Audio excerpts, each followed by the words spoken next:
ನಮಸ್ಕಾರ HTV ಕನ್ನಡ ನ್ಯೂಸ್ಗೆ ಸ್ವಾಗತ. ನಾನು ಅಶ್ವಿನಿ ನವೀನ್. ಬಿಜೆಪಿ ರಾಜ್ಯ ಕಚೇರಿಯಲ್ಲಿ ಇಂದು ಮಹತ್ವದ ಪಕ್ಷ ಸೇರ್ಪಡೆ ಕಾರ್ಯಕ್ರಮ ನಡೆಯಿತು. ಈ ಸಂದರ್ಭದಲ್ಲಿ ರಾಜ್ಯ ಕಾಡುಗೊಲ್ಲರ ಸಂಘದ ಅಧ್ಯಕ್ಷ ರಾಜಣ್ಣ ಅವರು ಅಧಿಕೃತವಾಗಿ ಬಿಜೆಪಿಗೆ ಸೇರ್ಪಡೆಯಾದರು. ಕಾರ್ಯಕ್ರಮದಲ್ಲಿ ಬಿಜೆಪಿ ರಾಜ್ಯಾಧ್ಯಕ್ಷ BY ವಿಜಯೇಂದ್ರ, ಸಂಸದ ಗೋವಿಂದ ಕಾರಜೋಳ, ಸಂಸದ ಯದುವೀರ್ ಒಡೆಯರ್, ಕೇಂದ್ರದ ಮಾಜಿ ಸಚಿವ ಛಲವಾದಿ ನಾರಾಯಣಸ್ವಾಮಿ ಹಾಗೂ ಪರಿಷತ್ ಸದಸ್ಯ N ರವಿಕುಮಾರ್ ಸೇರಿದಂತೆ ಹಲವು ಪ್ರಮುಖ ನಾಯಕರು ಉಪಸ್ಥಿತರಿದ್ದರು. ಈ ಸಂದರ್ಭದಲ್ಲಿ ಮಾತನಾಡಿದ ರಾಜ್ಯಾಧ್ಯಕ್ಷ BY ವಿಜಯೇಂದ್ರ ಅವರು, ರಾಜಣ್ಣ ಹಾಗೂ ಅವರ ಸಂಘದ ಪ್ರಮುಖರು ಯಾವುದೇ ಅಪೇಕ್ಷೆ ಇಲ್ಲದೆ ಬಿಜೆಪಿ ಮತ್ತು ಪ್ರಧಾನಿ ನರೇಂದ್ರ ಮೋದಿ ಅವರ ನಾಯಕತ್ವವನ್ನು ಒಪ್ಪಿಕೊಂಡು ಪಕ್ಷಕ್ಕೆ ಸೇರ್ಪಡೆಯಾಗಿದ್ದಾರೆ ಎಂದು ಹೇಳಿದರು. ವ್ಯಕ್ತಿಗಿಂತ ಪಕ್ಷ ಮುಖ್ಯ, ಪಕ್ಷಕ್ಕಿಂತ ದೇಶ ಮುಖ್ಯ ಎಂಬುದು ಬಿಜೆಪಿಯ ತತ್ವವಾಗಿದ್ದು, ಹೊಸ ಸೇರ್ಪಡೆಯಿಂದ ಪಕ್ಷಕ್ಕೆ ಇನ್ನಷ್ಟು ಬಲ ಸಿಗಲಿದೆ ಎಂದು ಅವರು ಅಭಿಪ್ರಾಯಪಟ್ಟರು. ಬಿಜೆಪಿಯ ಸಿದ್ಧಾಂತವನ್ನು ಒಪ್ಪಿಕೊಂಡು ದೇಶದ ಹೆಮ್ಮೆಯ ಪ್ರಧಾನಮಂತ್ರಿ ನರೇಂದ್ರ ಮೋದಿಜಿಯವರ ನಾಯಕತ್ವದ ಬಗ್ಗೆ ವಿಶ್ವಾಸವನ್ನು ಇಟ್ಟು ರಾಜ್ಯದಲ್ಲೂ ಕೂಡ ಪಕ್ಷ ಸಂಘಟನೆಗೆ ನಾವು ಬಲವನ್ನು ಕೊಡ್ತೇನೆ, ಯಾವುದೇ ಸ್ಥಾನಮಾನದ ಅಪೇಕ್ಷೆಯನ್ನು ಇಟ್ಕೊಳ್ದೇನೆ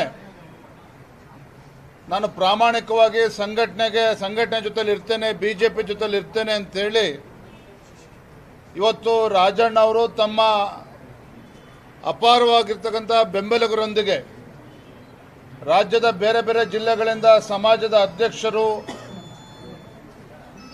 ಪ್ರಮುಖರು ಎಲ್ಲರೂ ಸಹ ಅವರ ನೇತೃತ್ವದಲ್ಲಿ ಇವತ್ತು ಭಾರತೀಯ ಜನತಾ ಪಾರ್ಟಿಯನ್ನು ಸೇರಿದ್ದಾರೆ. ರಾಜ್ಯದ ಅಧ್ಯಕ್ಷನಾಗಿ ಅವರಿಗೆ ನಾನು ಹೃತ್ಪೂರ್ವಕವಾಗಿ ಸ್ವಾಗತವನ್ನು ಕೋರಿದ್ದೇನೆ.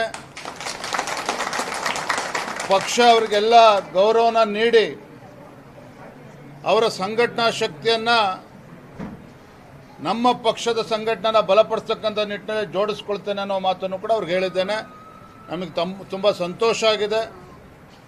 ರಾಜಣ್ಣ ಅವರ ಬಂದಿರೋದ್ರಿಂದ ವಿಶೇಷವಾಗಿ ತುಮಕೂರು, ಚಿತ್ರದುರ್ಗ ಮತ್ತು ರಾಜ್ಯದ ಮಧ್ಯ ಕರ್ನಾಟಕ ಮತ್ತು ರಾಜ್ಯದ ಬೇರೆ ಬೇರೆ ಜಿಲ್ಲೆಗಳಲ್ಲೂ ಸಹ ನಮಗೆ ಒಂದು ದೊಡ್ಡ ಶಕ್ತಿ ಬಂದಂತಾಗಿದೆ ಅಂತ ಹೇಳೋದಕ್ಕೆ ತುಂಬ ಸಂತೋಷ ಮತ್ತು ಹೆಮ್ಮೆ ಆಗಿದೆ.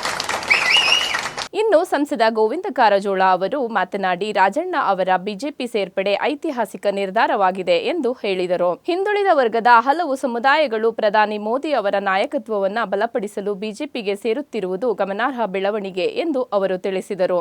ಮುಂದಿನ ದಿನಗಳಲ್ಲಿ ಸಮಾಜದ ಅಭಿವೃದ್ಧಿ ಹಾಗೂ ಸಂಘಟನೆಯ ಸಶಕ್ತೀಕರಣಕ್ಕಾಗಿ ಎಲ್ಲರೂ ಒಟ್ಟಾಗಿ ಕೆಲಸ ಮಾಡಬೇಕು ಎಂದು ಅವರು ಕರೆ ನೀಡಿದರು.